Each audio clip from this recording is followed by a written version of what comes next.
30而立的话。Recording in progress, OK. So 整30讲30而立，所以我觉得我当最初跟呀，这是第4个年头了啊。我们那个时候和林佩英老师，我和林佩英老师刚开始做的时候，其实没有给自己一个限制，说我们做到多少讲就收工了，没有。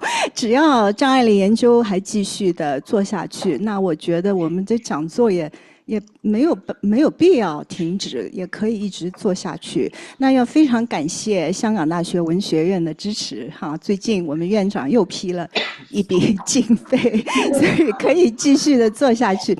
这笔经费叫什么呢？这笔经费叫 Louis Cha Fund 啊，查良镛，所以是金庸金大侠的遗产。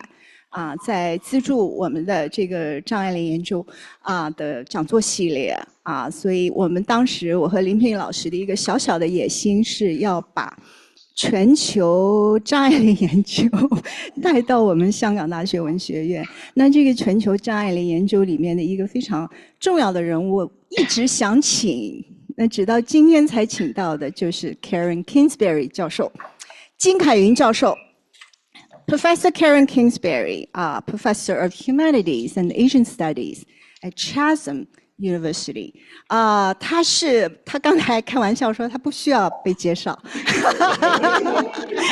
我也觉得他不需要被介绍，因为他是英语世界译界张爱玲的第一人，可以这样讲。其实我看你的简介上面有一条没有写，就是你的博士论文是第一篇。研究张爱玲的，对吧？这个没有错，是很多第一所以他是一个非常重要的人物。他的那个出版的3本张爱玲的英文译著，一个是 Half a Lifelong Romance 是半生缘，还有一本就是我们在课堂上很多人都用了的，在英语世界就是讲张爱玲的课或者用张爱玲的作品的时候都会用到这本集子，就是《倾城之恋》Love in the Fallen City 那本 collection 是短篇小说的集子。最近出版的那个题目美得不得了，叫 Time Tunnel 时间隧道，是去年出版的，是和张杰合作的一本译著。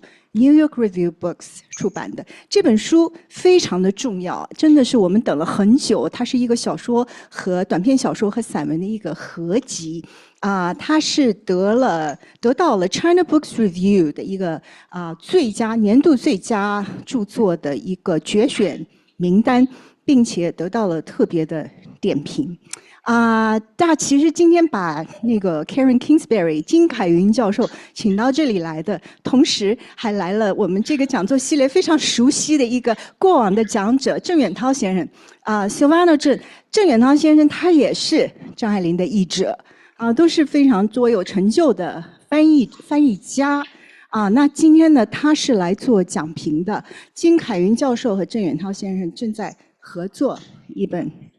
我们非常非常需要有这么一本的真正的张爱玲传记。那今天的演讲的内容跟他们正在共同进行的这个工作是有关系的。那我们先请金凯云教授来做他的演讲，他的题目是《张爱玲传：时代的度量》，Measuring the Times, the Life Writing of Eileen Zhang。关于语言问题，我要先讲一句，就是我们并没有决定是一定要用英文或者中文，没有决定，因为我觉得张爱玲在2个语言体系之间，她是自由的滑动的，她是 maneuvering right between English and Chinese。那我们张爱玲的研究者也有这样的要求，那张爱玲的读者希望也能接受我们在2个语言之间不停的自由的滑动。那有请金凯云教授。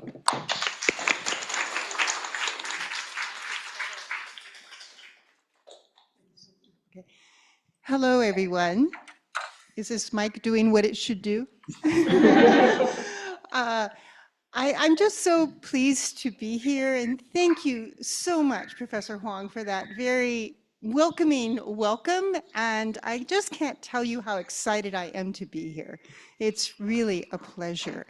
And I also, of course, want to thank all the organizers of this event, including the gracious approach to the question of whether it should be English or Chinese delivery.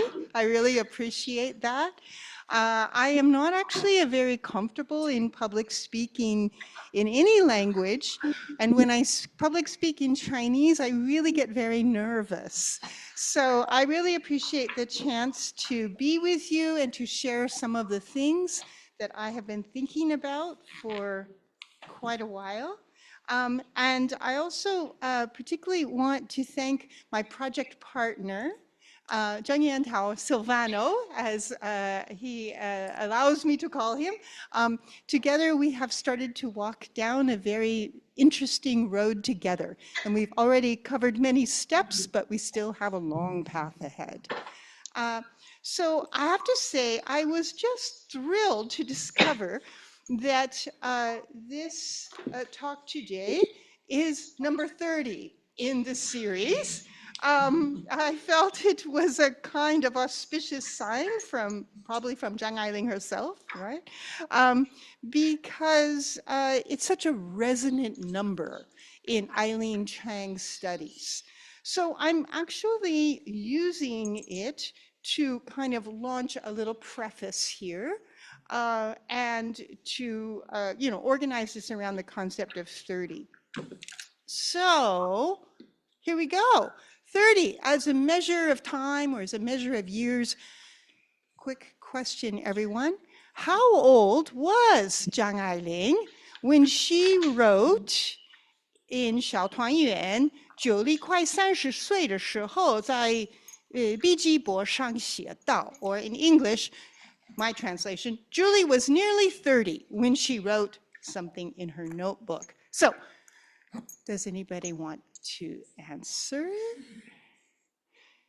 If you're not sure, that's okay. It takes some thinking, but I'll give you another question in a minute that's even easier for you because you can answer it from your own experience. But the simple question is, when Zhang Ailing wrote this, was she older than 30 or younger than 30? Who votes for older than 30? Yeah, okay, that's easy, right? We start with the easy one, all right? So it was written in 1975-ish, the year that she turned 55 years old. So we can see she's looking back, we can say, through her fictional avatar, through her self-representation, to her own period of being in her late 20s. I think it's not surprising that a lot of Eileen Chang readers get hooked when they are in their early 20s, some earlier than that, but the 20s are a very resonant age for all of us who become interested in Zhang Ailing. Okay, here's a different question about 30.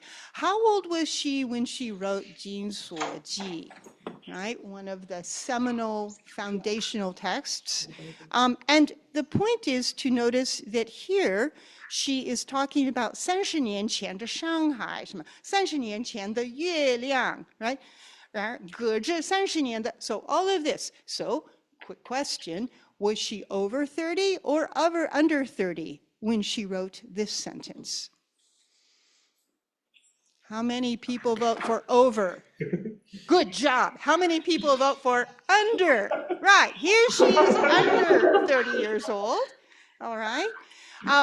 This is written in the year she turned 23. So she's looking back into a past that's about 10 years before her own birth, as is often generally Zhang Ailing is looking back, right? She's always looking back, okay?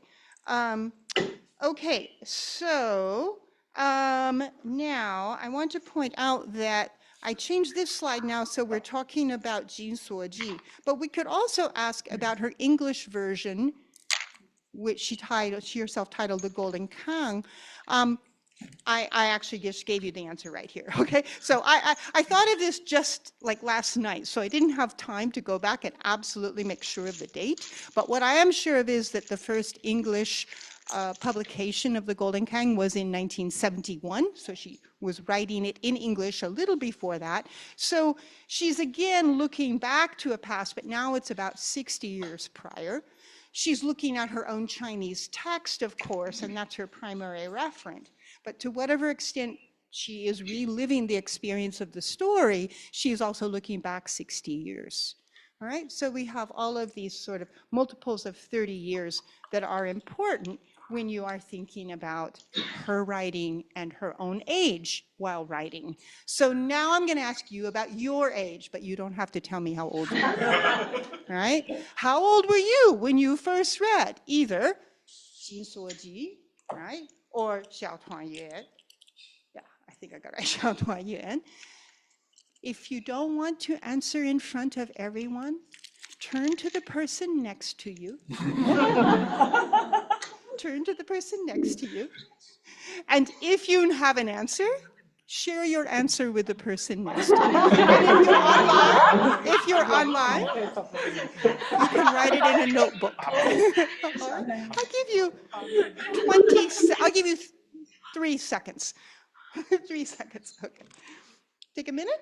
You want to tell people around you?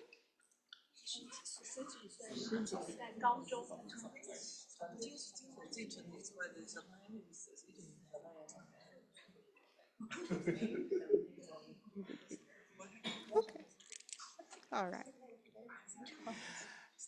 I actually had to ask Silvano, like, can I really ask this question in a group? And will people feel comfortable like they have an answer? Because I could never do this in the United States. Like, that's part of the whole issue we're facing in Zhang Ailing's studies in English, is there aren't enough people in the US gathered in one place, at least not in my experience, that I could confidently ask this question and feel that the listeners would feel they had a response. So this is what we want to change, right? You are helping me change this condition.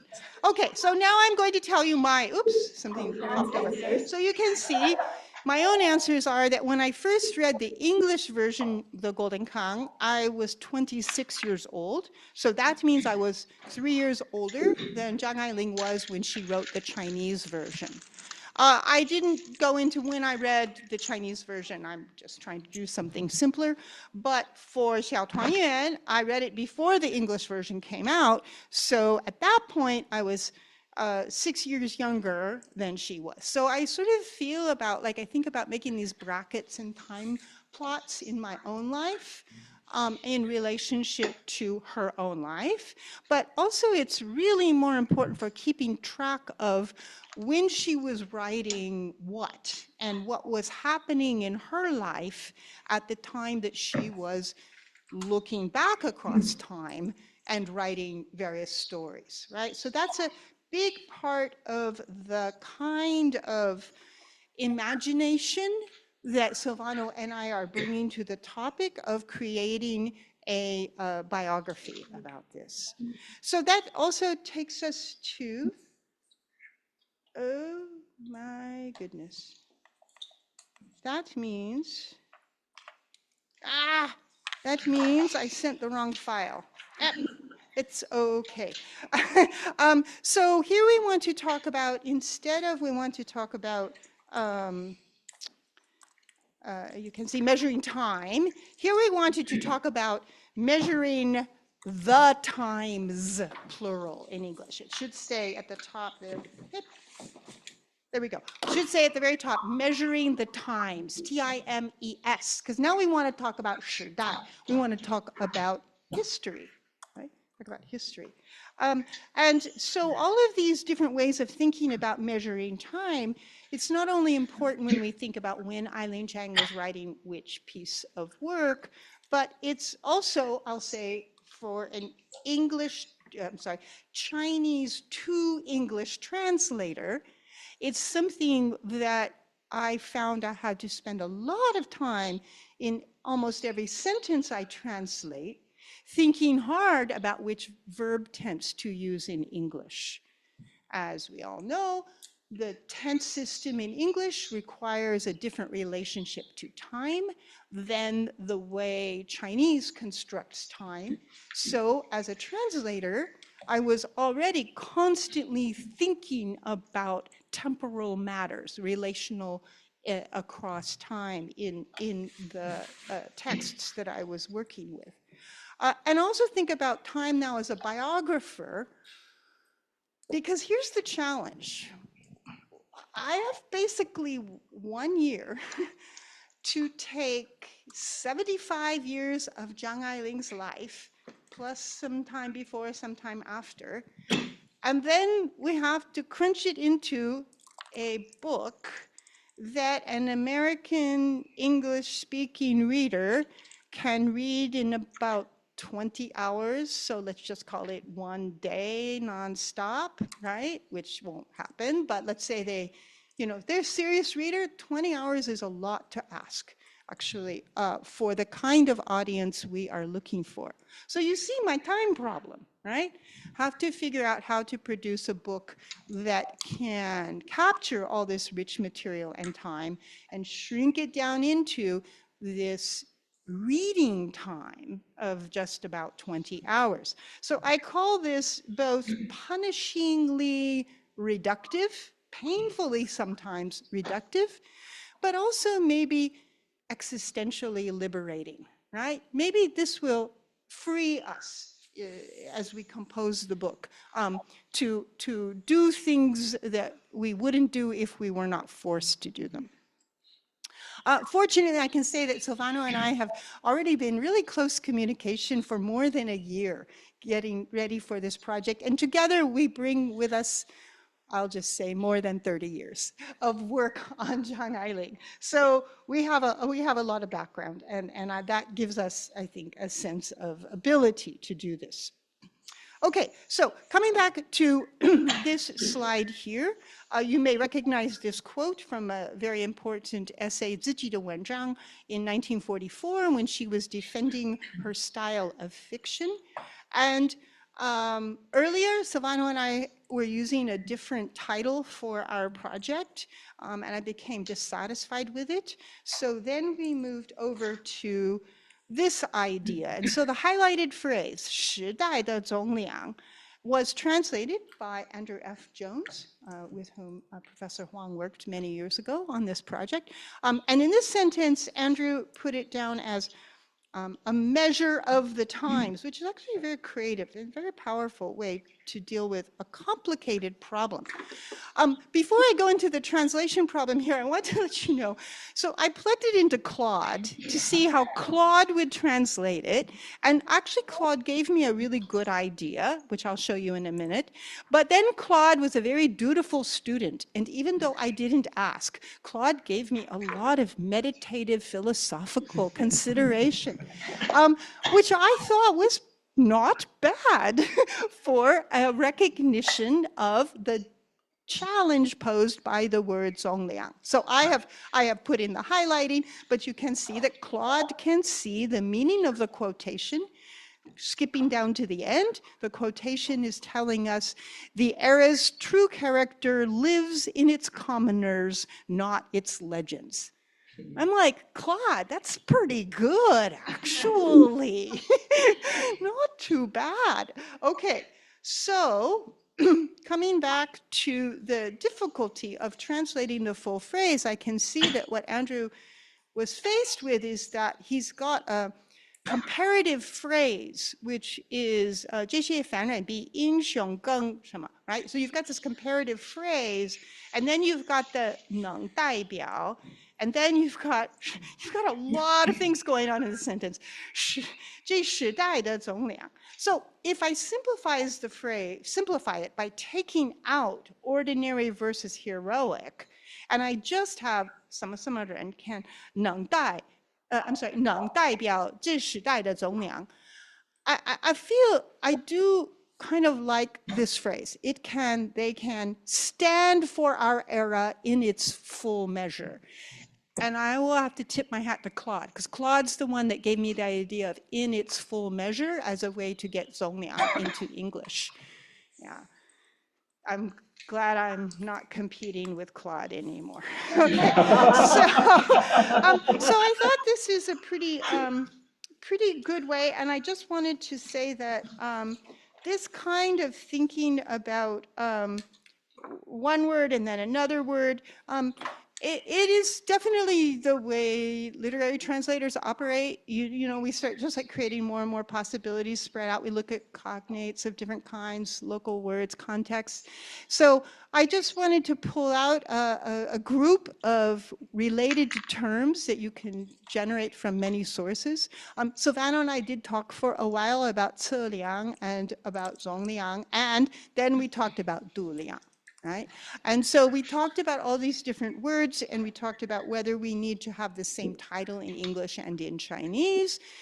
This is still under discussion, but I can say that for the English, I feel very confident now that the direction has been set in my mind, that I'm using the phrase measuring the times, okay, as the goal of the project.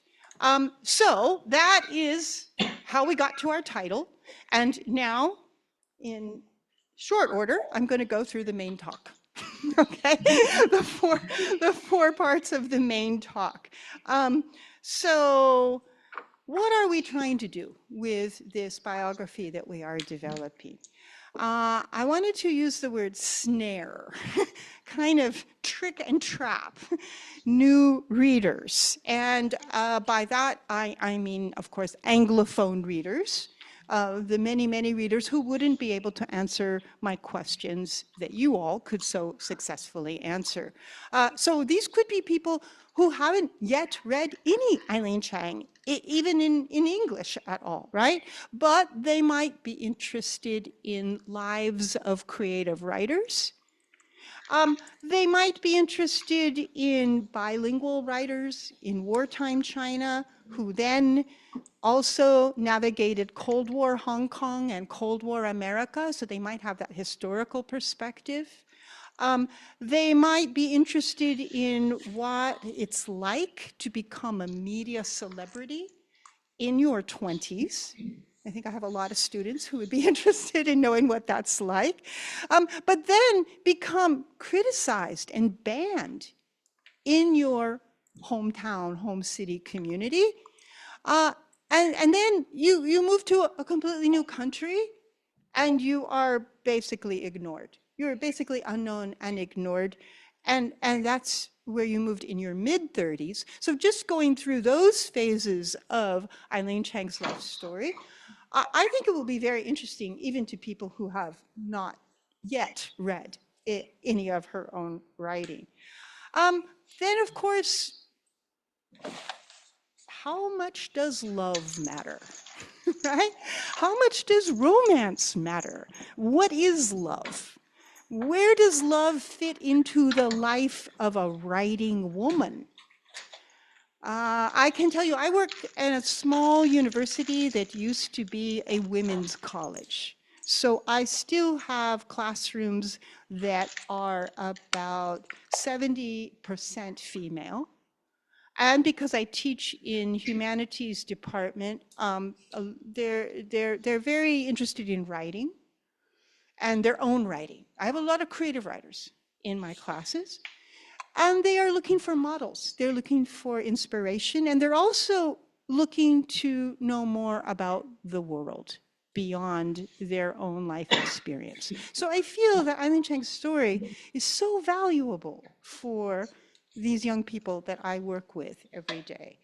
Especially because I don't talk about Eileen Chang very much in my daily work at my campus. I think it's really my own instinct as a writer. It's been my treasure trove, a kind of a little bit of a secret part of my identity in the US. And I kind of need to protect that space until I'm ready. And now we're getting ready. We're getting ready to say out in English in American spaces why this writer deserves so much attention. Okay, so snare new readers.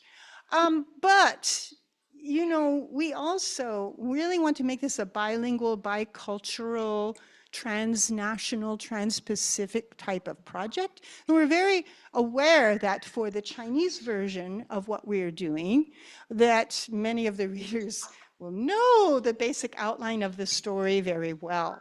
So I think of this a little bit like the challenge of producing a good Chinese opera, right? The audience already knows the story, and you have to tell it in a way that will seem fresh and new and interesting, right?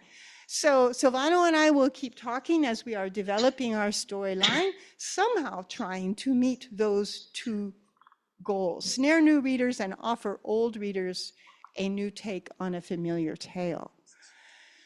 Why? Really, it's point number 3 here, so that these two audiences can have a common conversational topic. You know, my dream is that when the books are finished, some student I never yet met in the United States will talk to some Chinese student from Kunming or Shanghai or Wuhan or someone and say, oh, I just read this biography of Eileen Chang. Oh, you mean Zheng Eileen? Yeah, I read a biography too. Oh, and then I hope those two readers can have conversation. That's actually my ultimate goal, okay?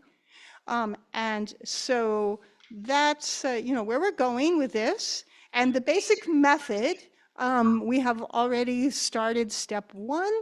I have done a tiny bit of drafting in English. That will be the next big task for me. And Silvano always gives me great comments and suggestions, and so it will be very helpful. And then when Silvano produces the Chinese version, 我不敢说. I just have no ability to enter into that space authoritatively, but I will really look forward to reading it, and to you know, we will work together on how to reach the different audiences.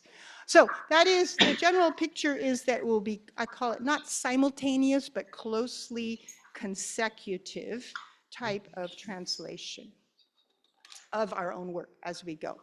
So now the second topic is going from being a translator to being, so the noun should be biographer, right? But I wanted to use the word biography making. I'm really emphasizing the making, because it's not an identity, it's a process, it's an action. So from translating to biography making, what I've observed over the years is that, at least in English language scholarship, both translation and biography are what I can call upstart genres. They have not always garnered a lot of esteem for different reasons, but they've basically, the translation has a history of being considered a derivative, unoriginal type of thing. So when I'm talking about low status, I mean like when professors in the academic system have to go up for promotion and they have to give their 代表作品 or something like that, right? Like, I don't know how it is now in Hong Kong, but at least what I was always hearing in Taiwan was, well, it can't be a translation, right? It can't be a translation. It has to be, you know, original research, right? So this is also a marker of the status of translation in the academic space. The condition for biography is a little bit different. Of course, there are very highly regarded biographies that have an important value in academic culture and in broader culture in general. But I think the advice to scholars in the beginning of their career is don't do biography. And I think it's because it can easily spiral out of control, because you actually have to follow someone else's life rather than your own thesis idea. Because if you have a thesis about somebody else's life, you're kind of writing over their life rather than writing of their life, right? So there are a lot of issues with biography that we will get to briefly in a minute. However, I will say that, first of all, I'm thankfully free of these considerations. I don't really need to worry about that, thanks to the support of my home institution. But I just wanted to talk a little bit about the background of these two genres. Another thing they both have in common is that they involve what we can call imaginary inhabiting. We were talking about, Silvano and I were using the word impersonating, pretending you are someone else. But impersonating always carries with it a sense of possible transgression, a kind of fakery, or a kind of invasiveness. So I'm here using a more neutral term, imaginary inhabiting. I mean, I think we cooked this one up together. And so I think we can see that because imaginary inhabiting walks a fine line between honoring and transgressing, right? It requires a very delicate approach and a lot of attention to honesty. Honesty really means kind of knowing why you are saying something, at least before you publish it. Like, what is your meaning there? Think about your own intention as clearly as you can. So these are the same problems we have as translators as well. And so that, I would say, we're pretty familiar with. But for the idea of biography being different from translating, I recently came across this quotation by a biographer who argued that being a biographer is like marrying the person. And I thought that's kind of helpful because impersonating and marrying are very different social personal relationships. And they help to sketch out the different psychic position that we are taking vis-a-vis Zhang Ailing. Okay, so Claire Carlyle was talking about George Eliot, and Claire Carlyle was talking about the way that when you write a biography, it's like you're writing about your spouse, right? Because it's some things you like, some things you don't, they resist you, and so on. And I thought, okay, that's an interesting kind of metaphor to use. We are not going to become Ferdinand Reyer. We are not going to become Hulan Shang. But we can think a little bit about Zhang Ailing in that context. So another way to summarize these kind of theoretical points is that translating is when you are writing for Zhang Ailing or as Zhang Ailing. And it's very different for me translating into English than it is for Silvano translating Zhang Ailing into Chinese. Because the Chinese-speaking audience already has a lot of expectations, a lot of positions, a lot of ideas about what Zhang Ailing sounds like, what her language should be like. Silvano has much more pressure than I do. When I translate into English, and I thought about this at the beginning, should I try to imitate her English style? I decided no. Generally speaking, no. Then I thought, should I try to imitate some other important writer, probably a female writer, that is already well known in English and sort of make her sound like, you know, the Chinese, there's so many, you know, the Chinese Virginia Woolf, right? Or the Chinese, I just forgot her name. But anyway, I like, no. In the end, I decided, no, this is not going to work for me. Basically, I'm not good enough at imitating to do that. So it's my own limitation.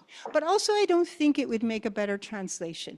I just try to do the best job I can with the language I have from Zhang Ailing and try to express what it means to me in English. So that's why I say writing for someone else, really, more than I am writing as someone else. And when you're translating, you know, your basic path is laid out for you in the text. You don't get to choose which sentence you will translate and which one you will leave out. You should translate all of them, right?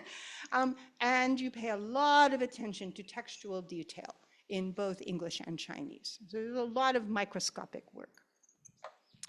But for biography making, it's more like a more fluid relationship to the topic.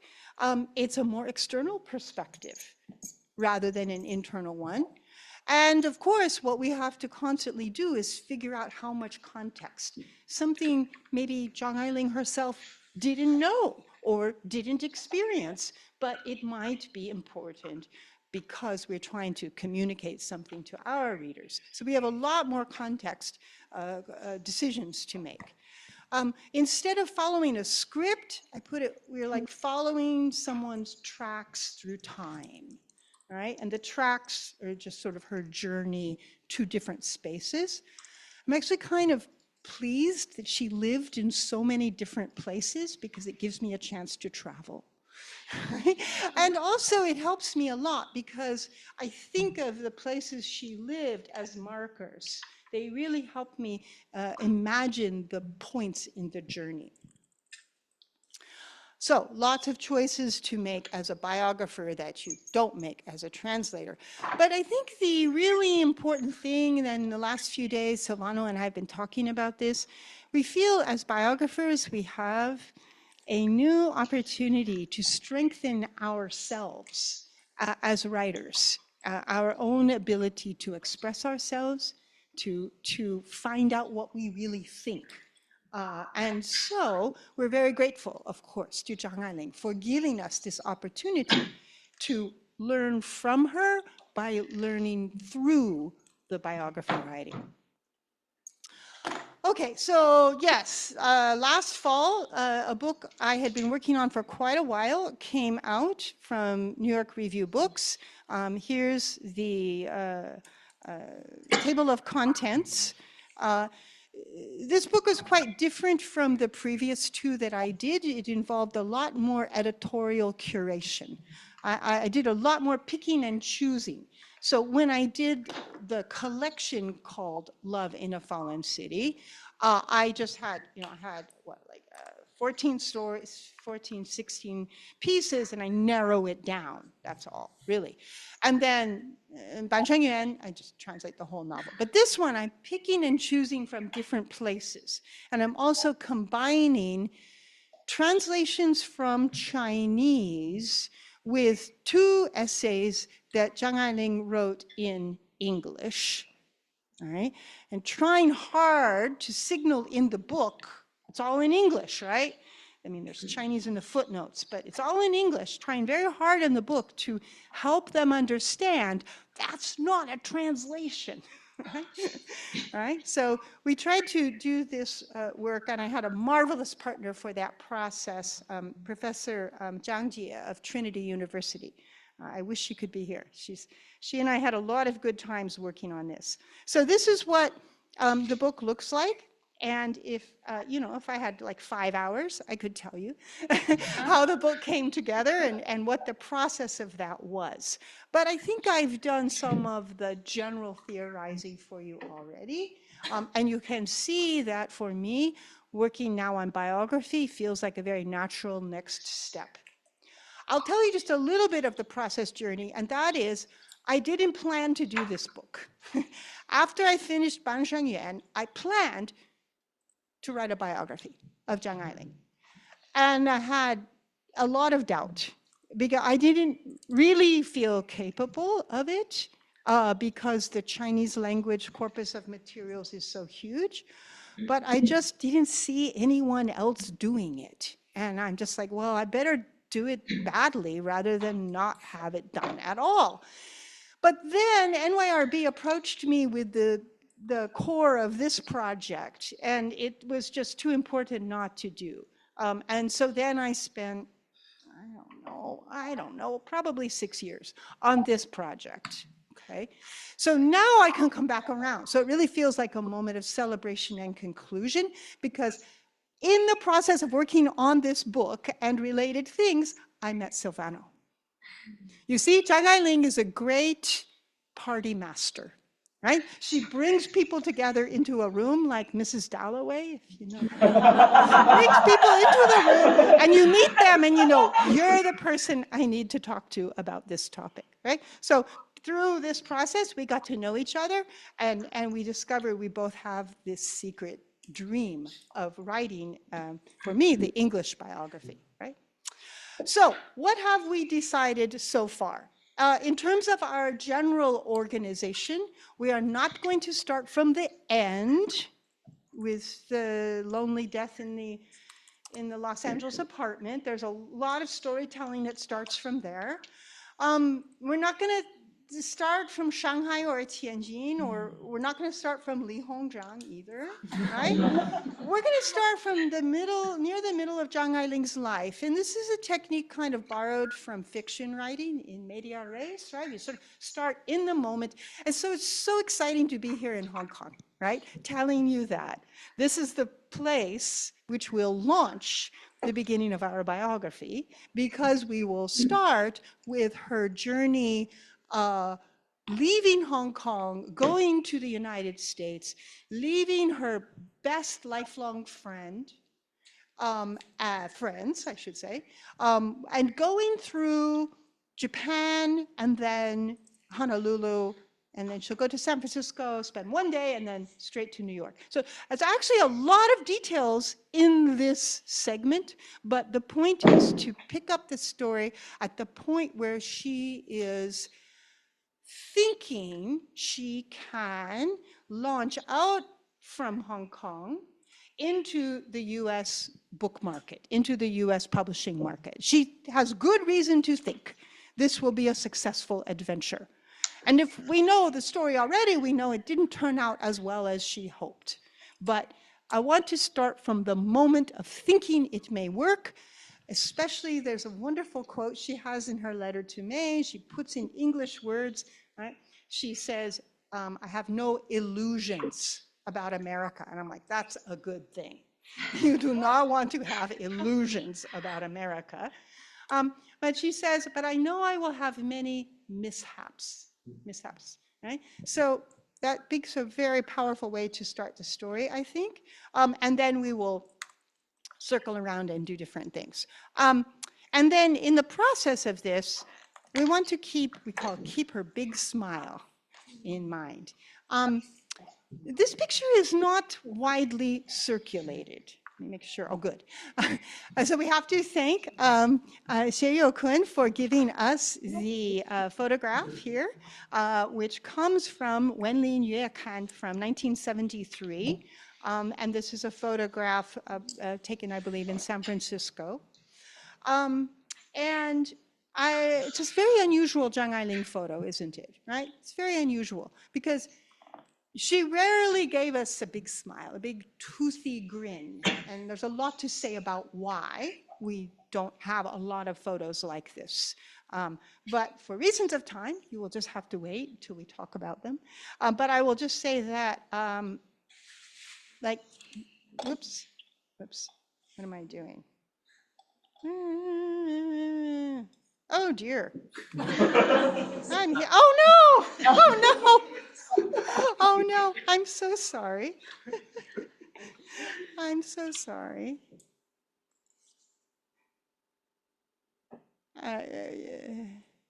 Thank you. See, I actually did that for dramatic comic relief. Yep, that's the very end. Okay. All right, I keep hitting them. I want to go back. Okay, got it. Thank you. Okay, so starting from here. I wanted to say that this is actually my screensaver. So I just look at it all the time. All right, so those are some decisions we have made. And now I have no time at all to tell you about specific details. So one thing that got my interest is when I learned, contrary to my own imagination, that I'm not going to go into all the details of this, but I'll come to here. What I didn't understand is that the Japanese actually wanted people to leave Hong Kong in the spring of 1942. So during the war, between 37 and 41, Hong Kong's population doubled from 1 to 2 million. Perhaps you all know this, but I didn't realize that. And that the Japanese actually wanted people to leave Hong Kong because it was too hard to provision them. And so that doesn't mean that Zhang Ailing's journey back to Shanghai was not difficult, not dangerous, not expensive. It certainly was. right? It was all of those things. But what I notice about this is that if you read the Book of Change, the Eileen Chang character has just this kind of complicated plot device where she blackmails a black marketer to get 8 boat tickets to Shanghai for herself. I don't know if someone has more evidence. It would be great to find out that this is actually how she got the tickets, or she actually got 8 tickets. That's interesting. 8's always a resonant number. But what I think is that if, in fact, the Japanese were encouraging people to leave, as long as they paid money, of course, right? It changes the context, I think, of this action in my mind, and makes me realize that even more strongly I can see that the Book of Change is a story about a young woman finding out how to make the world bend to her will, how to make the world do what she needs it to do, how to survive, and even how to succeed against hostile forces. Right? The hostile forces don't have to be made up. They can be real, but the nature of the hostile forces is less important than the nature of her will to overcome them. Okay, so I'm going to stop. I'm just going to say, first of all, I'm really interested in the way she mentions Madame Chrysanthemum, which you may know is a 19th century French adventurer's tale written by Pierre Loti, set in Nagasaki, Japan. And if you know it as the basis of the opera Madame Butterfly by Puccini, you get the idea that Madame Butterfly, Madame Chrysanthemum, is a hopelessly weak Oriental woman. But actually, if you go back and read Pierre Loti's story, you might find that Madame Chrysanthemum in his version is a lot more like a Zhang Ailing character. She reminds me a lot of Manlu in Ban Sheng Yuan. She's wily, she plays tricks, and she would never commit suicide for love, right? Never. So it's a huge kind of this strange thing going on in the Orientalist tradition. And makes me wonder, well, so what did Eileen Chang think about Madame Butterfly? We start to get some answers to that. The other thing that struck me is that she told Mei Song that the tale that she had read back in Shanghai took place in Kobe. She says that the story happens in Kobe. It doesn't happen in Kobe. It happens in Nagasaki. And maybe that wouldn't matter so much, but you know, Nagasaki had been atom bombed 10 years earlier. So this is a very interesting point in the Zhang Ailing journey, to kind of think about what she knew, what she didn't know, what she cared about, what she was willing to kind of let go, a lot of things. And I think some of those things contribute to the kind of challenges she faced going into the Anglophone market, because her starting assumptions didn't always match, right, what the Anglophone market imagined. All right, I'm going to have to skip over the next one. And I also can't tell this one in detail, but I will just say that there is, to me, a very powerful and painful story about a Chinese painter, quite a bit older than Zhang Ailing, who had been world globetrotter. He's more of her mother's age and generation. And his name is Zhou Tingxu. He's from Fujian. And he was living in the Peterborough area in New Hampshire, where Zhang Ailing met her husband, Ferdinand Ryer. And Ferdinand Ryer knew, he called this man Tang, and we have some pictures of him. They knew each other because they were together, they were residents at McDowell, not at McDowell Colony, actually at the Yaddo Colony, different one. But they were in this circle of writers and artists. And while they were in communication in this way, Tang was savagely attacked by 2 local white young men who beat him up for no reason. For no reason. And the older of the two men was sentenced to 90 days in the county jail, and the younger man was put in juvenile detention. I don't know how long. And the older man seems not to have ever been that violent again elsewhere. In the record, I don't see him doing other things as violently, but it ended this painter's career. He suffered such head damage that although he survived the attack, he didn't ever really paint again. And you know, he was an amazing painter. So I'm really touched and pained by this story, and I want to talk about it as part of the unsafeness of Zhang Ailing, especially in rural spaces. And we can talk a lot about how Zhang Ailing prefers to be in the city. She's a city girl and all that. But there's also a kind of exposure in the American rural areas that I think she experienced. And that's something that I want to talk about. So I finally reached my end, and I want to say thank you so much. You can see that this project has been a source of growth for us, and we've gotten a lot of support and encouragement, and now we are relying on you as well. So thank you for being the wind under our wings.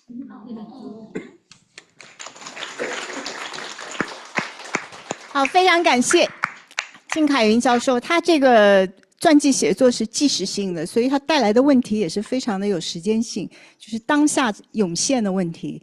那么42年的那个张爱玲的日本船到底是怎么回事情？55年经过那个神户的时候，橘子夫人这个 reference 是怎么进来的？还有这个在美国那个乡间。 非城市的美国区域所感到的亚裔受到的那个危险，这在张爱玲的生平里面到底起了一个什么样的作用？它带来的几个问题都是非常有纪实性的问题其实我觉得那个我们的讨论其实刚刚开始哈，关于那个张爱玲的传记写作。那么我们非常荣幸的就是请到了金凯云教授的合作者郑远涛先生，他会作为我们这场演讲的评议者，欢迎远涛。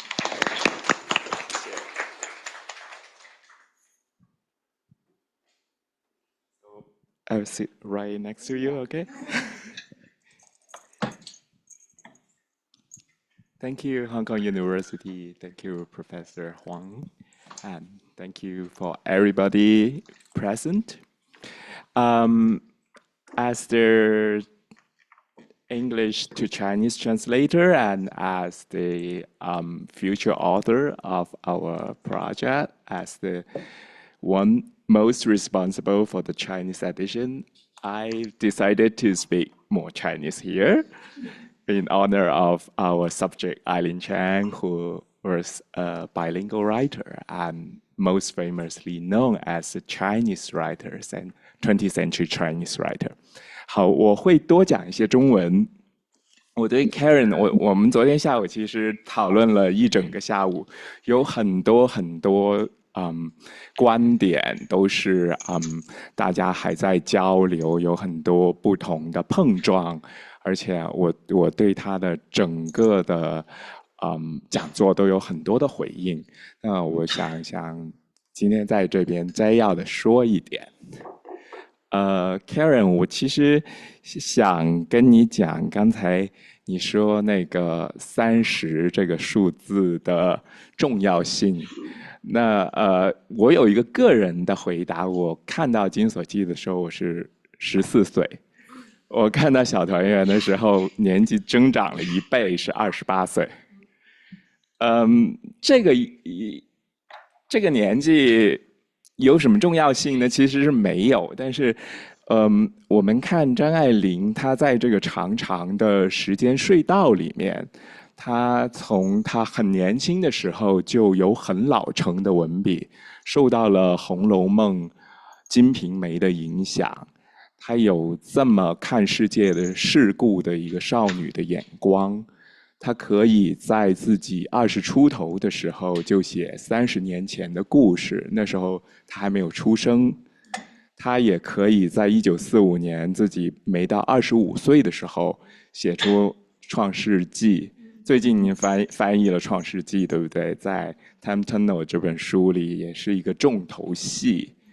这一篇译文我在细读《Centennial》的时候，也有很多新的不一样的感受。可能因为我在当初读《创世纪》的那个年龄，到现在已经隔了几十年了，我们自己也在一个长长的时间隧道里面，而且这个时间隧道可能对我们每个人的生活来说其实是狭窄的，因为我们自己选择了自己专注要去做的事情，无论是翻译、写作、教学还是别的，我们不可能跳出自己的世界去创造另一个我。但是我们在这个道路上，其实一直有不同的遇见、不同的坚持，也有气馁的时候。像张爱玲，她的英文写作没有打开市场，她有气馁的时候。但是她毕竟留下了这么多的作品，在她生命过去了以后，又有很多的作品出版，中文的、英文的，这都给我们很多的思考。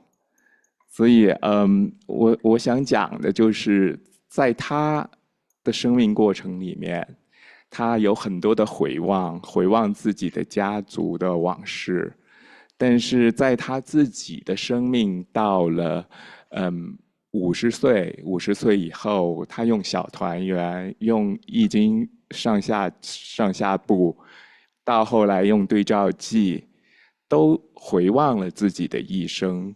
其实有前瞻又有回望，所以我们在他作品里得到的东西其实是无限的丰富，也有无限的思考。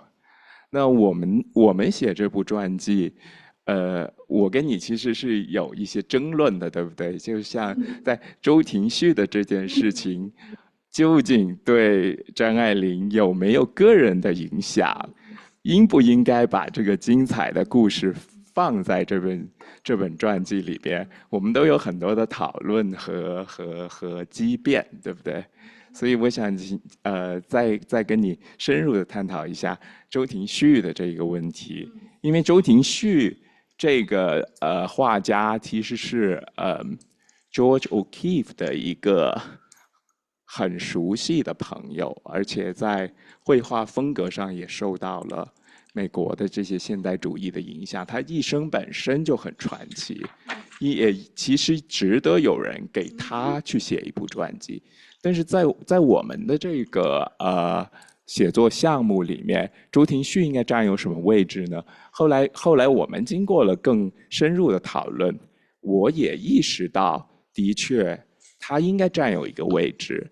因为其实在张爱玲的作品里，美国的乡村是有暴力的，有暴力的阴影，是有危险的。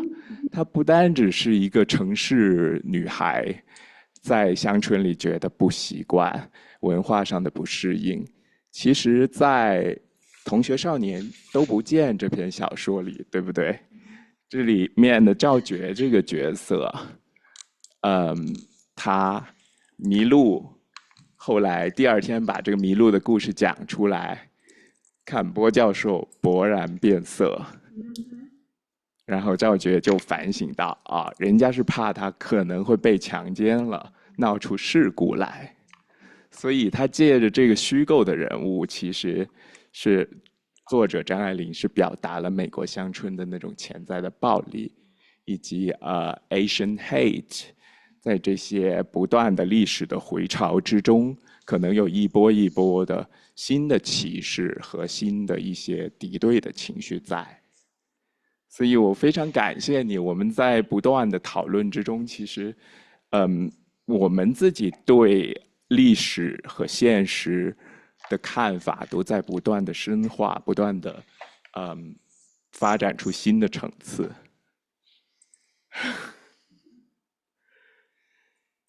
有没有？有问题吗？还是抓不住什么问题？我觉得，我们就是经过这个过程哈。对。我会提出某一个 idea， 然后你可能一些比较用麦克风。对呀，我们就是有很 switch on。好，对呀，我觉得就是很自然的一种过程嘛。我们谈话，我们 closer。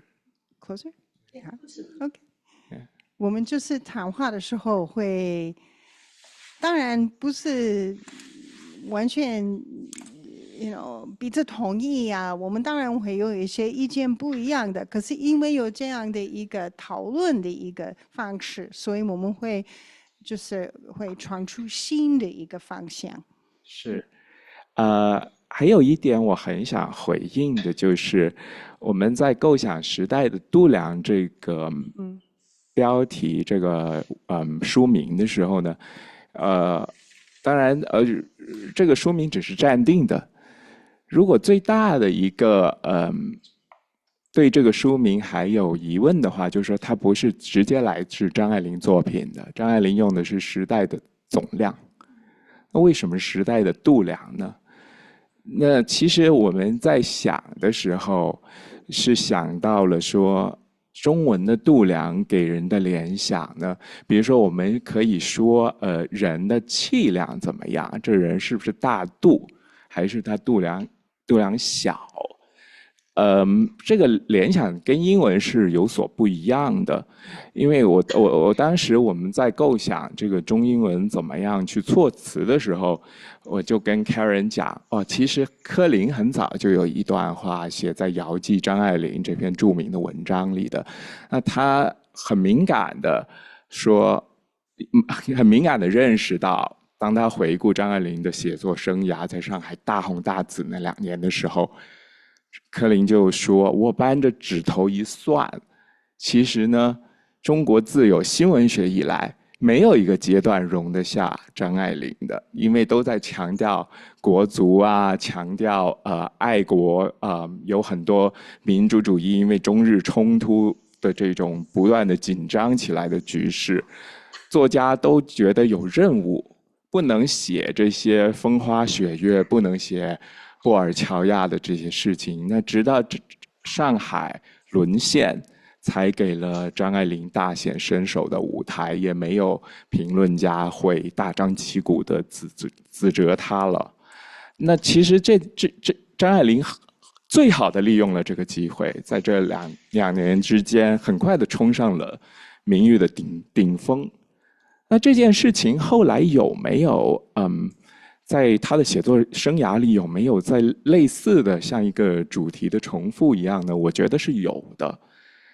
当他第2次重临香港的时候，1952年重新来到香港的时候，他最重要的作品那3年是2部长篇小说《秧歌》和《赤地之恋》。其实这个是他得到了美国新闻处很大的支持才能写出来的。那这2部作品，他自己对秧歌是满意的，对赤地之恋是极度的不满意。那他用这个冷战之中香港的这个地方，能够写出自己艺术上感到满意的作品，那其实这也是他的一个不凡之处。他能够在时代冷战的这个夹缝、这个缝隙之中。在这个度量之中找到自己的位置，然后我们再看到后来到他1970年代中期赶写小团圆的时候，他其中的一个想法呢，他就是说，其实台湾在国际上的地位和处境是非常微妙的，但是他最大的中文的写作市场是在台湾，他觉得这个小团圆他写出来是。为了台湾的市场，他觉得他有这个写作空间，其实包括色戒啊那些，我想情况也是很类似。所以我想说的就是，一个作家他总是生活在一个时代里的，对不对？张爱玲也强调这句话：人是生活在一个时代里的，而这时代像影子一样的沉没下去。那我们能做什么呢？那我觉得他作为一个艺术家，他一生有很多次的挫败，作品不一定都是成功的，但是他也有很多次能够很自觉地意识到自己艺术的价值和怎么样可以在一个有限的时代、有限的度量里面，最大的发挥自己的艺术天才。而且这些作品留到了今天，还不断的给我们很大的启发。这也是我们为什么要持续的为这本传记做研究的原因。那我们最近其实可以分享一下，我们最近到了台湾大学的图书馆去找张爱玲写给王真和的书信，也的确找到了，我们找到了一点自己从来没见过的新的材料。然后我们刚才在港大图书馆看的小团圆的手稿复印本，其实我不是没有看过这个文件，但是一页一页的看 Karen 就说哦，你好像很舍不得，因为时间不够了，我们要过来了。那当然是舍不得，因为张爱玲的每一页她在手稿上工工整整写下的614页的小团圆手稿，是她的一个毕生很大的一个心血，我当然是很舍不得，想在那里长久的看下去。我想我们对他的爱的确是有那种像一个spouse， 像一个配偶的那种，对不对？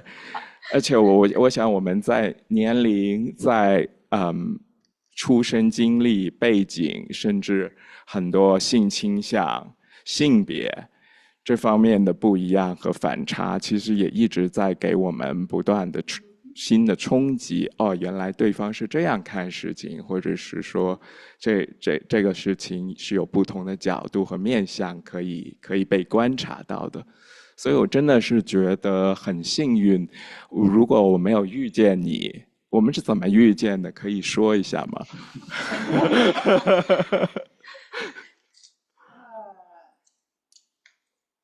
我们第一次遇见就是在 Zoom meeting 嘛，对吗？其实应该是我在 LinkedIn 领英上找到你的，因为为什么呢？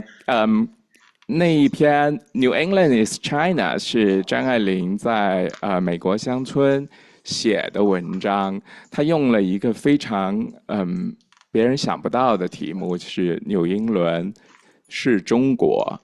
当初 Karen 是在赖雅张爱玲的《美国先生》的档案里面找到这篇文字，对不对？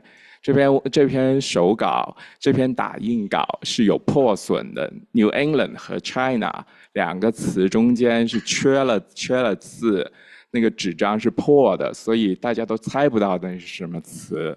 后来我们是从别的资料里发现，他用的是 is。纽英伦是中国，那为什么他要强调纽英伦是中国？这又是另外一篇故事了。但是Karen 当时是在马里兰大学做研究的时候，发现了这篇没有署名的稿子，一开始以为是赖雅的作品，对吗？然后这篇稿子刚好及时的被收入了皇冠的张爱玲100年诞辰纪念的那一套全集里。这个版本是我翻译的。那皇冠找我的时候就说宋先生认为应该再找我翻译张爱玲的英文作品为中文。然后我就想，机会到了，我终于可以找我在翻译上的其中一位偶像，就是 Karen， 我应该，因为这篇稿子是他发掘出来，我觉得我应该跟他商量怎么翻译。而且当时您和张杰教授两位也都给了很多意见，你不是没有意见，你不是 just admires， 你其实对中文怎么呈现张爱玲也是很有自己的坚持和看法的，所以我才觉得这是值得合作的。因为如果大家都说 OK， 都是好先生，那还合作什么呢？对不对？其实好朋友啊，说 admire 就是说批评啊，就是说自己有自己的看法啊，对不对？对。But it's a kind of admiring。谢谢。那我觉得我应该非常感谢远涛啊！那我现在就是我跟佩音两个人，我们也加入到这个一个4人的对谈里面，好吗？你你坐中间。那个，因为我觉得这个好像是一个学年的一个总结，我们这个系列，这是这个学年的最后一讲，而且是一个非常完美的作为一个总结。你刚才你们两个是 a lot of love 哈，it's too much love 所以每个人都可以有一个跟张爱玲相遇的故事。对吧？不管是在人生的哪一个阶段，不仅是跟张爱玲相遇，而是因为张爱玲而互相相遇，所以这个故事是真是讲不完的，是不是？所以真的 it is I mean it is love， 而且不一定是 romantic love， 就像那个Karen 那个时候讲 I mean impersonating or marrying, but I think it's a lot more complicated than that. It's not more complex, a lot richer.than that. It could be female friendship. 你想最了解张爱玲，这辈子最了解张爱玲，她这辈子最了解她的是谁呢？宋邝文美啊，闫英早期其实是不一定是 marrying， 有的时候 female friendship actually runs deeper, in a more kind of a strategic, more pivotal position to write about.Her life， 所以这个可能是我的一个很直接的 comment。我要请佩颖。好，谢谢两位的分享 ，Thank you for your sharing. I learned a lot. 我想我大概就先提两个问题吧。一个就是我不确定对你们两位来说，就是Eileen这样的这个 primary sources， 你们觉得算是多还是不多？就是就你们可以manage 的一个范围，然后在这个找到的这些算是I assume 是比较多是 primary sources 吧，可能因为是要做那个 biography 吧，所以我不确定就是你们有没有一些选择的一些 criteria， 还是有一些很 institutional 的一些interesting encounters 还是什么的？因为我觉得 at the same time， 你们虽然是 biography writers， 可是也是算是researchers and 然后也是 writers， 就是这样子。对，就是你们也在做创作，所以我比较好奇的就是怎么样去select 你们的一些 sources， 像就是刚刚这个画家这个周先生的这个 scenario， 我觉得就是很有趣，所以可能想请你们多谈一谈这个部分。然后第二个问题其实也跟刚刚你们其实分享已经说过了，就是我就是 assume 如果 if I were to write this biography， 我会觉得 the immediate question I have 就是我怎么去 draw my own distance with Eileen Zheng。因为你们两位都是有 translator 的 background， 所以我其实蛮好奇的，就是 while you're doing the translation， 就是it's like you somehow need to be faithful, but at the same time you want to make it more, I don't know, like fluent or reader friendly or something like that， 就是比较像刚刚说的，好像你要很贴近它 ，but at the same time 又 probably not transpass 那个有一个很 subtle 的一种 line， 我自己很好奇你们怎么样的去处理这个关系吧，或是 distance， 不管是用一个female bond 还是用这个 spousal relations 来看，我不知道你们可不可以再多多分享一些？我大概就先问这两个问题。对。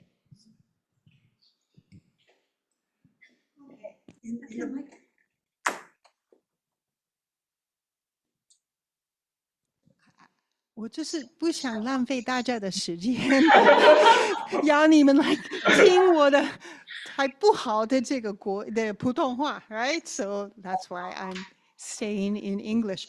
I think, in a way, being a translator of Eileen Chang is like starting at the top and you never have to come down because you can always trust that the text you're translating makes sense. And if it doesn't make sense, it's not the text, it's you. So you just keep working until it makes sense. So I actually don't feel like I ever exaggerated or embellished or altered something when I was translating. I just tried to get as close as I could to what I thought I was hearing. And I know this because when I was invited to translate some other writers or some other people, I just felt like I couldn't trust the text as much. So this is very different for doing biography, right? That's what I'm saying. When, like, if you translate Chang Ai Ling, it's like you're following in the master's footsteps. Like, all you have to do is follow as closely as you can. That's the whole discipline. But if you're writing a biography, you know, you have to write about the trail and the woods and the mountains, not just the steps. And so there is a lot of selection going on. Yeah, so that's related to my first question. The first question about selection, it's a difficult one. Maybe I can answer better when we finish. Yes.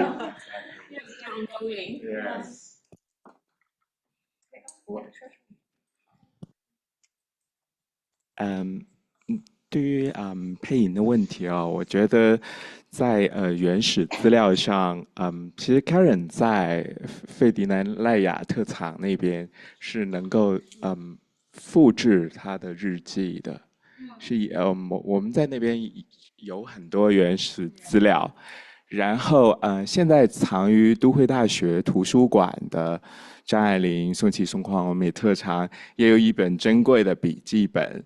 那个是宋先生给我看过，而且很慷慨的让我们复制过。从那本笔记本大约的时间年代是1960末期到1980初期。那张爱玲记下了很多自己的想法，包括私人生活的，也包括《红楼梦》演的一些笔记，就是说这些《红楼梦》研究笔记后来变成了《红楼梦》演的文章的基础。那但是这些东西怎么分析呢？就我其实去年在皇冠杂志是发表过一篇文章，就是张爱玲的笔记本里头的赖雅。那因为其实很多时候大家不知道张爱玲对赖雅的深情是有这些文字直接的，她的唱痛，她的丧夫之痛有那么赤裸的感情的流露，而这些在这个笔记本里是有的。笔记本还没有公开，而且可能很长一段时间都很难被整理和公开，因为张爱玲是写给自己看的，字迹有些时候非常的潦草和有涂改。但是作为传记作者，我觉得我们很幸运能够掌握到这本大约有200页，其中有接近可能170、180页是写满了字的笔记本，我们当然觉得非常的幸运，而且这些资料我们会善加的分析和利用。然后关于这一次前几天在台湾大学图书馆那里看到的张爱玲给王真和这位英年早逝的作家的书信呢，也不是全部，因为我们从王真和1987年给联合文学做的长篇访谈里面，他回忆中的张爱玲有些资料是更多，然后我们在有限数量的这些书信里是看不到。那我就问台大的管理员，他非常非常专业，他跟我讲，他跟王真和的太太一直有在联络，他太太现在应该是80多岁，但是很不幸，王太太现在患上了失智症，所以他其实是想不起来剩下的王真和的书信手稿没有捐出来的部分是在家里的什么地方。所以暂时这些资料是可以说还没有出土，我们当然希望作为传记作者能够及时的重新找到这些资料来利用，然后还有一个就是配音讲的说我们怎么样保持一个相对客观的距离，作为传记的写作者，不要轻易的觉得自己好像可以带入张爱玲，其实任何人都不该做这件事。以前我记得宋先生，我们去看他的时候，他最常说，我印象最深的其中一句话就是说：“你不是张爱玲。”他很多时候说到一些研究者流露出的主观倾向的时候，就说你不是张爱玲，一直刻印在我心目之中。我想，我们尽量的接近我们的对象，但是同时要知道我们不是他。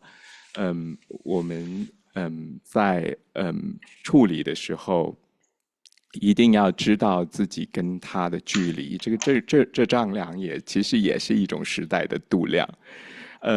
然后还有一个，我跟Karen 呢是可能感觉不太相同的地方，就我将张爱玲的文本从英文翻译成中文的时候，有时候很偶尔，有时候会发现她的英文是不够用或者写的不够好的，甚至逻辑上会有一点点的问题。但是我只能够尽量去想象，如果她用中文写，可能是怎么样的。我去尽量的接近那个感觉。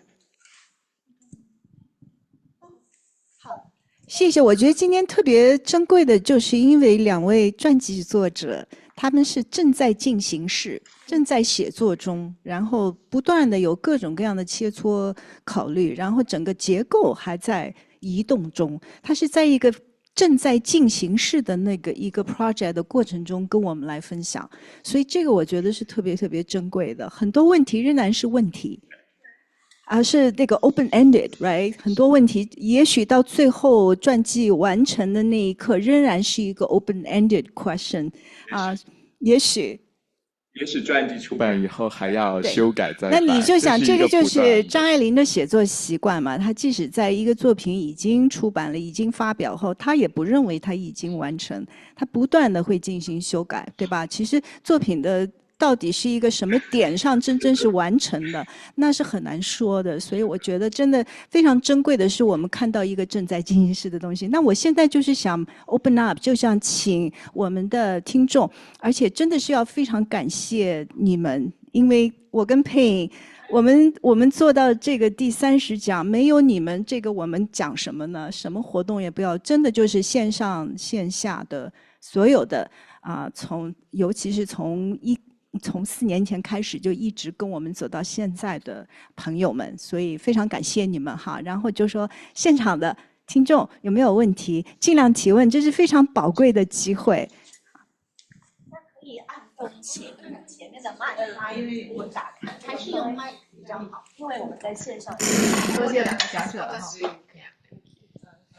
因为你们的传记主要是偏向于50年以后嘛，所以我就想了解一下，你们怎么看待张爱玲在美国的生活？就是你读了已有的，因为以前大家觉得好像客死异乡啊，或者什么把它讲的比较 miserable， 或者然后后来新村说其实不是这样的，他在美国好像也挺开心的等等哈。所以我不知道你们俩做已有的这个研究以后读了一些个人的 private 这个 documents， 你怎么看待他在美国的生活这样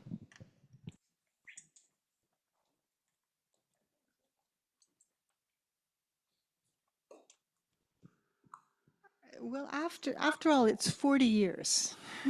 It's a long period of time, and there's a lot of time for different feelings and different experiences.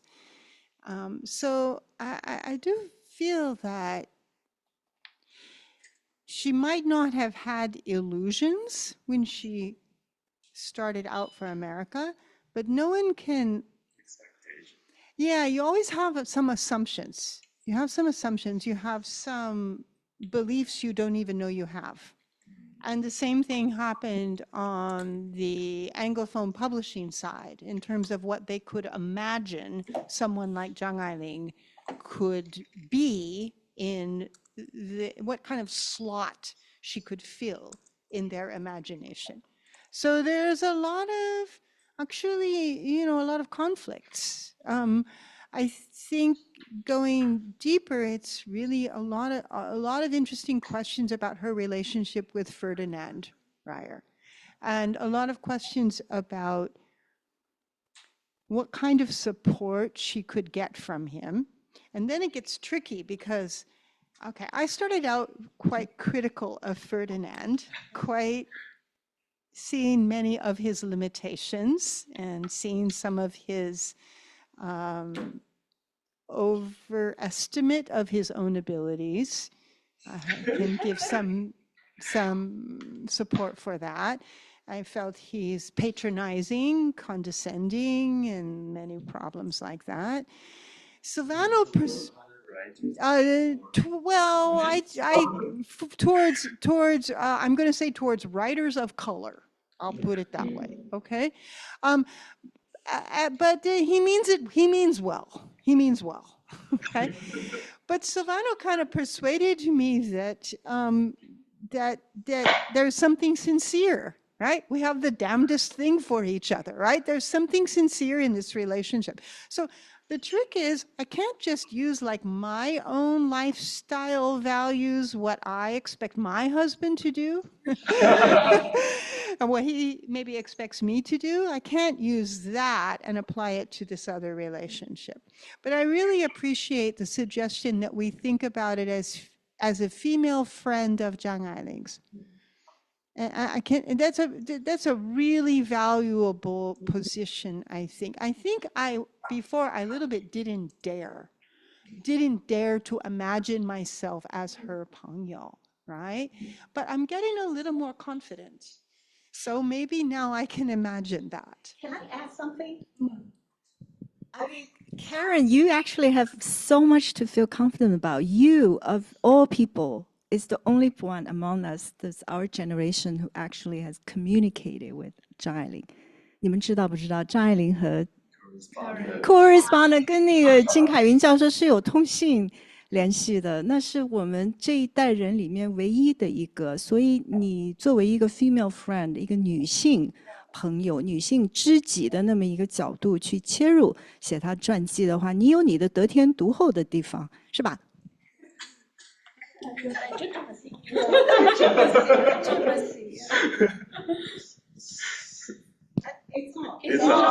？Okay. Right. So I think that's kind of the source of my psychological difficulty that I'm getting past, because I don't think she wanted me to translate her. I really don't believe that.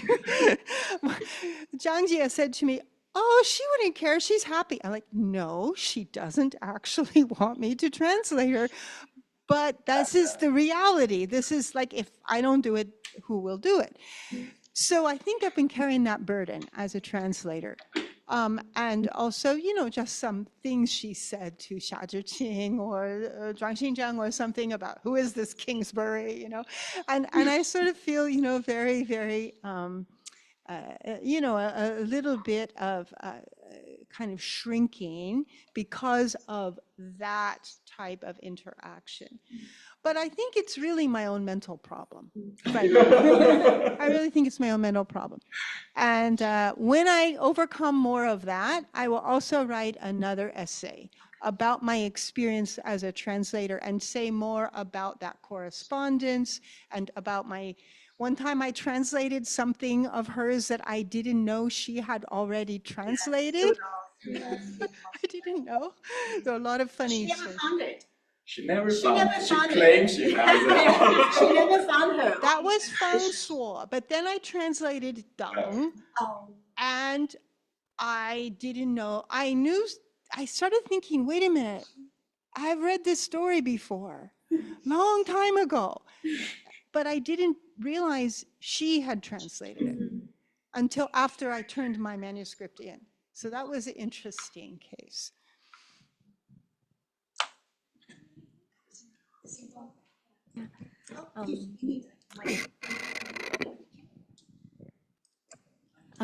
Thank you so much for this sharing. And I remember Karen saying that as long as she lived, she would work on Eileen Zheng back in the conference some 10 or 20 years ago here at Hong Kong U. And there's so much love. And I have two questions. The first one is about the biography writing. And you mentioned that it is not consecutive or simultaneous writing, right? And is it that? versions. Yes, two versions. So Silvano is not the translator of Karen. You are writing a Chinese version, and would that be translated into English, or it will come out in Chinese? I think that would be an experiment because we envision the English version to be the primary text, and I will translate from this text, but it's a kind of adaptation that Eileen herself in her lifetime often did. Her English word often doesn't correspond directly with the Chinese version, right? And if you look at 赤地之恋 and Naked Earth, the difference is so large that sometimes we would envision them as two different books.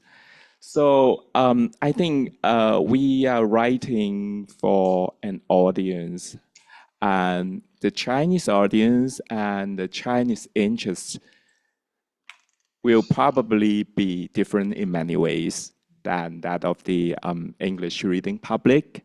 So I will totally see sometimes the necessity to do it differently in the Chinese version. And in the process of translation, I think I will detect the strengths and weaknesses of the English text in draft as well. So I think that will be an ongoing process, ongoing experiment between us, and that's what we are most looking forward to. It's exciting and it's a thrill. 我也很期待. The second question is about the book title, 时间的亮度. It seems that you place a lot of emphasis on time because for the translation anthology, it is a time tunnel. Is there a story behind time tunnel? And Vivian just asked about Shanghai, that is space, location. And when the time and the space comes together, it is the US in the 60s and the time that Eileen Zheng lived there. And why time is so important? Because somehow we have the impression that Eileen Zheng will be somehow perceived as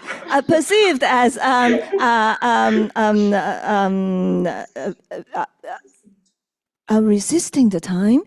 原来我想讲的是好像比较被动，就是时间。就是这个 time 容纳了他，他是给纳了。When Nicole said that she's resisting the time, it's a very different direction and it's very active. Yes. How do you perceive Eileen Zheng's relations with time? So I think this is the difference between literary criticism and biography.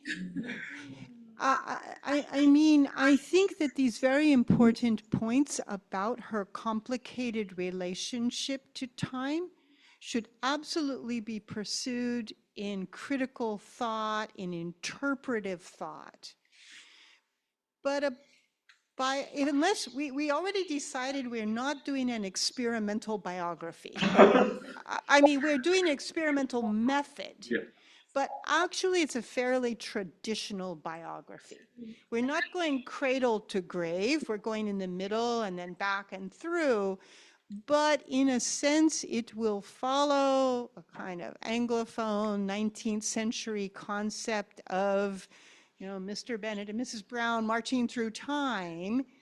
And in that sense, I think measuring the time is a way, I hope, to signal to Anglophone readers that you can read Zhang Ailing's biography because you're interested in her personal life story, and you can read her biography because you're interested in traveling through time and space, definitely, as we follow her journey. And in that sense, I mean, it's a little closer to a 教科书, right? It's a little bit closer to just a kind of straightforward exposition. So it's not going to be a I don't think, highly experimental work where we're like, Oh, by the way, I'm the biographer, and I pop in and tell you something while we're right. I don't think we're going to keep that narrative distance. We're gonna basically do, in that sense, what I call a fairly traditional. And I think traditional biographies are very much embedded in the historical time periods that they cover. Does that make sense? Sure. Oh, we have time for one more question. 还有最后一个问题。这个两个最后2个问题。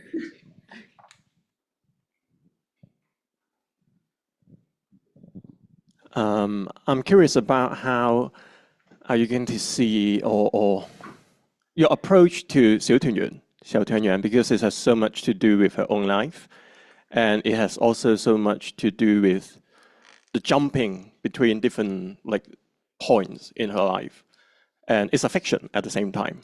But there's a lot of truth in this fiction, maybe even truer than many of the essays. So I'm curious about how you're going to take this novel. Thank you.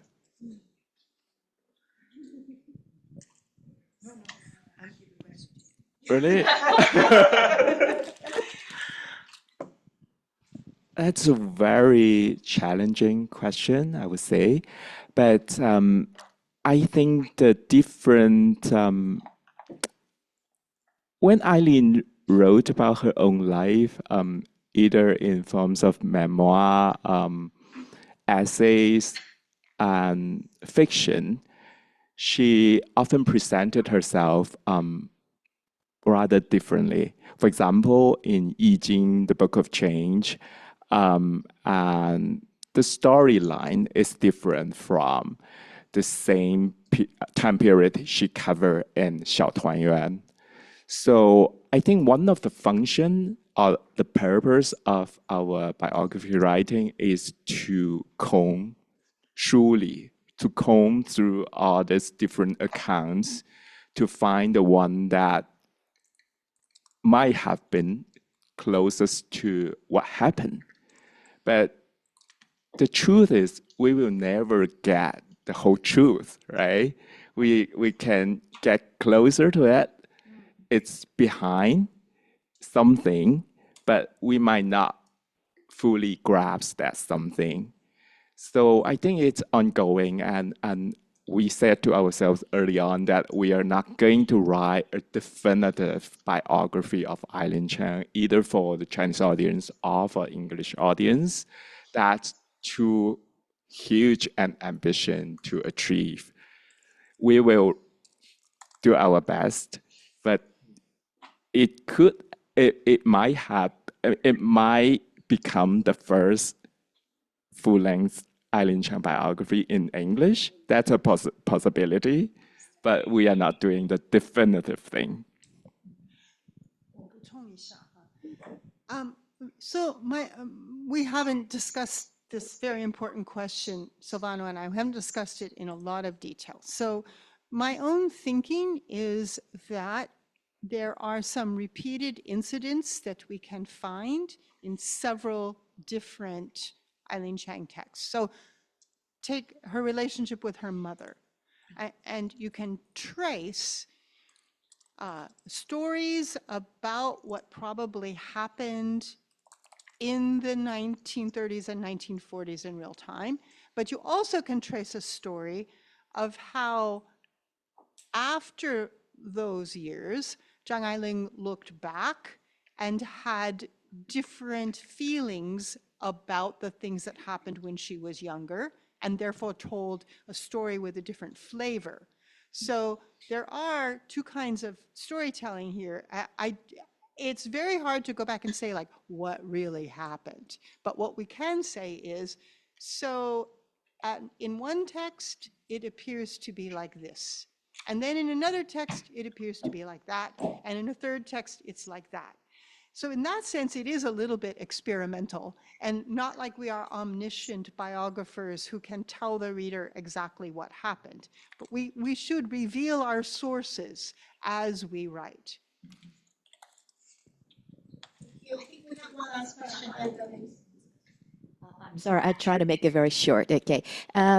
Yes, you have just spoken about her mother, and this is exactly the one that I want to talk about. Yeah.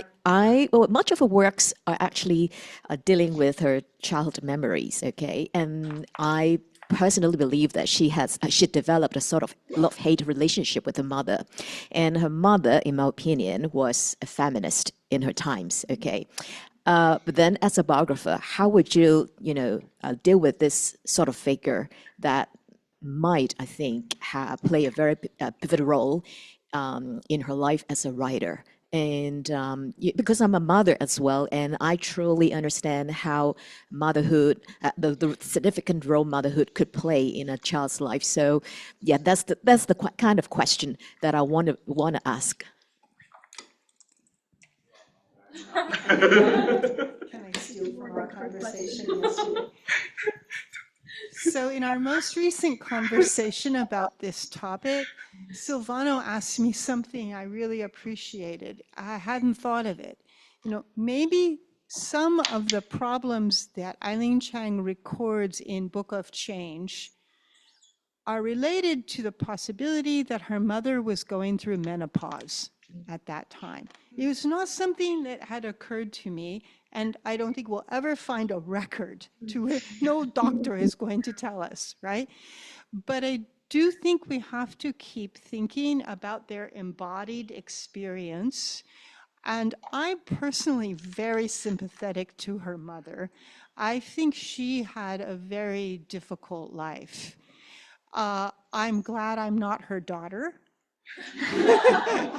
I'm very fortunate. I mean, I think she's not an easy mother to have, but then Zhang Ailing is not an easy daughter to have either. So, but I do think that in line with the female orientation of my perspective, I'm very interested in her mother and in bringing some understanding to the life of a woman who was shaped by her own 时代, right? The times that measured her and which she measured. That has to be part of the story as well.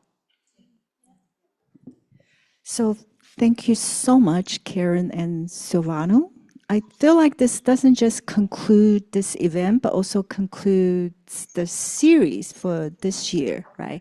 对这个学期，就说我们是考卷还没搞完呢，所以还没结束啊。但是这是一个很圆满的结束，但是也还会继续下去，对吧？因为我觉得这1年、这2年之内，这个张爱玲宇宙就会有新的作品产生，他们2个合作的那个传记就是这样一个新的，还有其他的很多继续在生产。张爱玲研究，无论是翻译、传记或者研究来讲，都还在继续的产出新的作品、新的文字、新的发现，所以这个就是完不了。张爱玲研究就是完不了，结束不了，我们会继续做下去。所以下个学年我们会继续，明年不是明年了，今年秋天，今年秋天我们继续，然后希望大家继续的追踪我们啊，支持我们，然后感谢大家，谢谢。